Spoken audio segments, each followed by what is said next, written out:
Hi guys, welcome to our channel swiths. ఈరోజు ఆనపకాయ curry టేస్టీగా 10 మినిట్స్లో ఎలా చేసుకోవాలో చూద్దాం.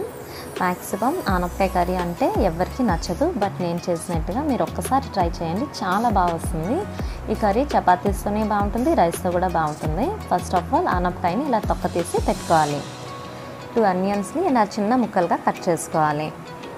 కాస్త శనగపలుకులు, కొంచెం కరివేపాకు, 2 ఎండుమిరపకాయలు, ఒక 4 వెల్లుల్లిని ఇలా దంచి పెట్టుకోవాలి.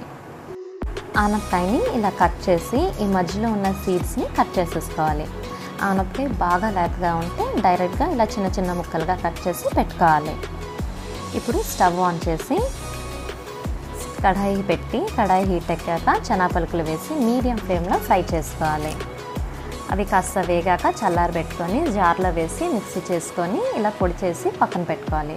ఇప్పుడు మరోసారి స్టవ్ ఆన్ చేసి కాస్త ఆయిల్ వేసి ఆయిల్ హీట్ ఎక్కాక ఎండుమిర్చి, తెల్లుల్లి, కరివేపాకు వేసి కాసేపు ఫ్రై చేసుకోవాలి. అవి కాస్త వేగాక ఉల్లిపాయ ముక్కలు వేసి మరోసారి ఫ్రై చేసుకోండి. ఇవి కూడా బాగా వేగాక కాస్త సాల్ట్ ఇంకా కాస్త పసుపు వేసి మరోసారి కలుపుకోవాలి. అలా అయితే తొందరగా ఉల్లిపాయలు మగ్గిపోతాయి. ఆనియన్స్ కాస్త వేగాక మనం కట్ చేసుకున్న ఆనపకాయ ముక్కలను వేసి 1 నిమిషం వరకు బాగా వేపుకోవాలి. ఇప్పుడు కొంచెం కారం వేసుకోండి. ఇందులో ఆల్రెడీ మనం ఎండుమిరపకాయలు వేసుకున్నాం కాబట్టి కారం కొంచెం తక్కువే వేసుకోండి.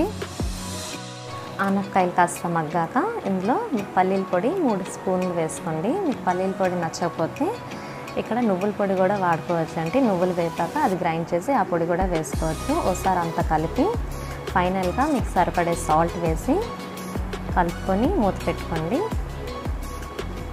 ఒక్క 5 మినిట్స్ తర్వాత చూస్తే కనుక కర్రీ రెడీ అయిపోతుంది.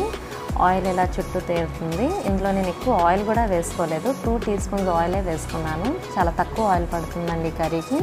కర్రీ అంతా ఒకసారి కలిపి స్టవ్ ఆఫ్ చేసుకొని సర్వ్ చేసుకోవడమేనండి.